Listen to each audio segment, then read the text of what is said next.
आप सबका स्वागत है। फिल्म के शुरू में हम एक लड़की जो दिखाया जाता है अपने भाई के साथ एक मरे आदमी की कब्र खोलती है और उसके साथ लेट जाती है। उसे ये जानना था कि क्या लोगों को उनके बुरे कर्मों की सज़ा मौत के बाद मिलेगी या नहीं। उसका भाई कब्र का आखिरी पत्थर रखकर उसके पास बैठ जाता है। जैसे ही कब्र बंद होती है, लड़की कैमरा चलाने लगती है। कब्र के बाहर दिखाया जाता है कि एक नाग ऊपर से कब्र के अंदर आ रहा है, जिसे सीता का भाई नहीं देख पाता और सीता को इसके बारे में नहीं बताता। सीता के अजीब प्रयोग के पीछे उसकी बीती जिंदगी थी। उसने अपने मम्मी पापा को एक बम धमाके में अपनी आंखों के सामने खो दिया था, और तभी से उसके दिमाग में ये ख्याल रहा कि अच्छे लोगों का हमेशा अच्छा अंत नहीं होता। बुरे लोग दुनिया का फायदा उठाते हैं और मौत के बाद भी उन्हें कोई सजा नहीं मिलती, जबकि अच्छे लोगों को कोई इनाम नहीं मिलता, जैसे लिलियन की पढ़ाई में बताया गया था। सीता के माता पिता की मौत के बाद सीता और उसके भाई बहन सालों पहले अनाथालय में छोड़ दिए गए थे, जहां लिलियन की टीचर उसे बताती है कि बुरे लोगों का परिणाम भी बुरा ही होता है, चाहे वो मौत के बाद ही क्यों न मिले। लेकिन सीता को इस पर विश्वास नहीं हुआ, और अपने टीचर को गलत साबित करने के लिए उसने अपने भाई के लिए एक कमरे में चली गई। इस कमरे में सीता से पहले कोई नहीं गया था, क्योंकि माना जाता था कि ये कमरा भूतिया है और लोग जैसे ही इसमें प्रवेश करते हैं गायब हो जाते हैं। वो अपने भाई आदिल के साथ अंदर गई, और जब वो और अंदर गई तो उसे सिर्फ अंधेरा ही मिला। और सबसे अजीब बात यह है कि जब वो और अंदर गई तो आदिल और सीता एक दूसरे को देख नहीं पा रहे थे, और न ही एक दूसरे की आवाज़ सुन पा रहे थे।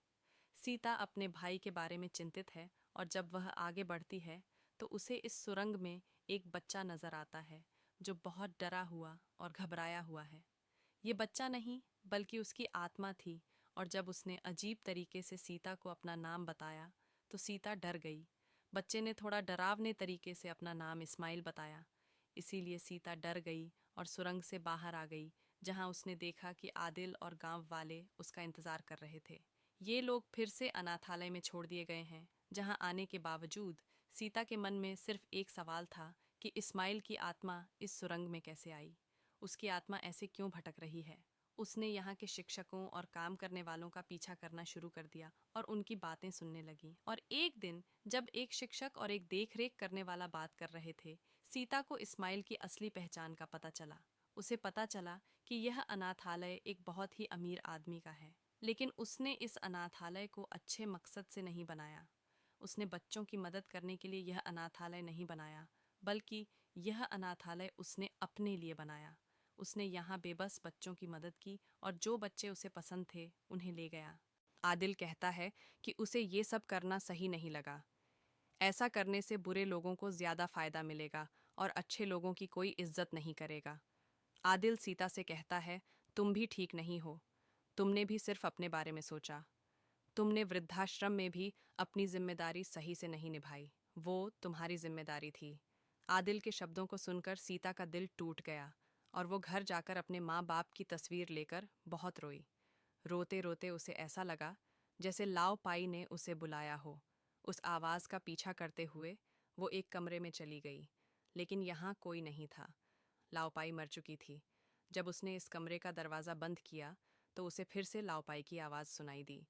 जैसे ही उसने मुड़कर देखा, वहाँ एक साया था। जब वह पास गई तो उसने देखा कि एक बूढ़ी औरत है जो इस वृद्धाश्रम में रहती थी। वह रो रही थी और सीता को बताती है कि उसका पति उसे धोखा दे रहा है। वह यहाँ उसके साथ रहती थी। जब सीता उसके साथ गई तो उसने देखा कि उसका पति एक नर्स के साथ समय बिता रहा था। यह देखकर वह जोर जोर से चिल्लाने लगी। वृद्धाश्रम के सभी लोग यहाँ इकट्ठा हो गए। उस औरत के लिए इस उम्र में यह सदमा सहन करना बहुत मुश्किल था। वो इस आदमी को मारना चाहती थी, लेकिन सीता ने उसे रोक लिया और उसे यहाँ से ले गई। रात में जब यह बूढ़ी औरत कपड़े धोने लगती है, उसका अंगूठी वॉशिंग मशीन में फंस जाता है। जब वो उसे निकालने के लिए अंदर गई तो उसे गलती से वॉशिंग मशीन का बटन दबा दिया, और वो धोने के दौरान मर गई।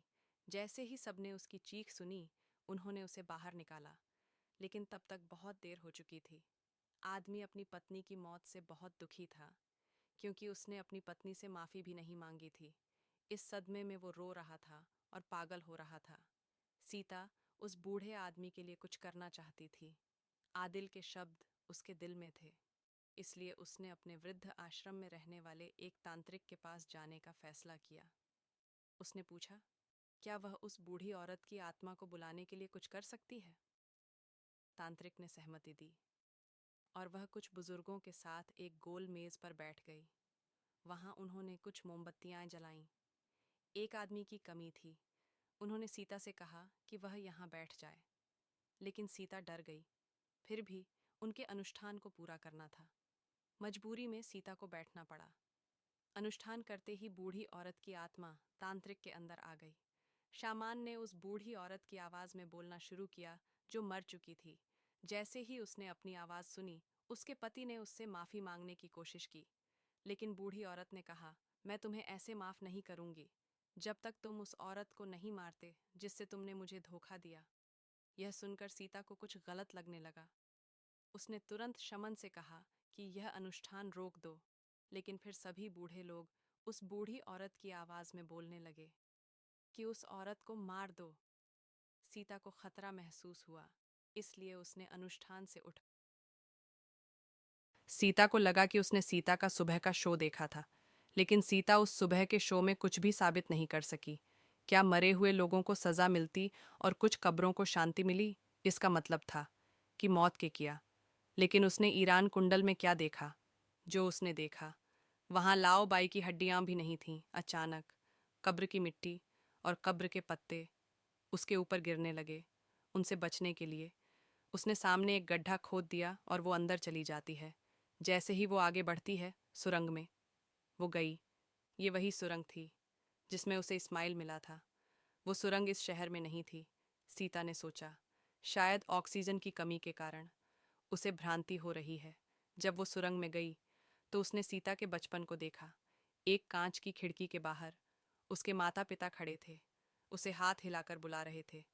सीता जब उन्हें देखी तो भावुक हो गई, लेकिन जब तक तुम उन पर यकीन नहीं करोगे, तुम उन्हें देख नहीं पाओगे। उसने अपनी आंखें बंद कर लीं और ठान लिया कि वो यहाँ कुछ नहीं देख सकती। जब उसने आंखें खोलीं तो फिर से उसके सामने अनाथालय के बच्चे थे। अब इस्माइल उसके सामने आया और उसे डांटने लगा। उसने कहा, तुमने उस दिन मुझे क्यों छोड़ दिया? क्या तुमने उस दिन नहीं समझा कि मैं डर गया था? कोई मेरे पीछे आ रहा था। यह सुनकर सीता चिंतित हो गई और फिर उसने ऊपर से किसी के आने की आवाज़ सुनी। ये एक दानव की आवाज़ थी। ये देखकर इस्माइल ने सीता से कहा, अब मैं डरता नहीं हूँ और तुम भी इससे मत डरो। खुद को बचाने के लिए तुम मेरे साथ टनल में कूद जाओ। टनल बहुत गहरा था, अंदर कुछ भी नहीं आ रहा था। ऐसा लग रहा लेकिन बाहर कोई नहीं था। कोई उसकी मदद करने नहीं आया। अब एक सांप कब्र के अंदर आ गया और सीता पर चढ़ गया।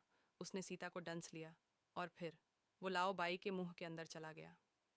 जैसे ही वो सांप के अंदर गया, लाओ बाई उठकर बैठ गया। किसी ने लाओ बाई के सिर पर हथौड़े से वार किया। खून के आंसू सीता के चेहरे पर गिर गए और वो पूरी तरह से डर गई। लेकिन ये तो बस शुरुआत थी।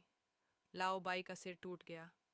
लाओ बाई का सिर टूट गया और यहीं पर कहानी ख़त्म होती है।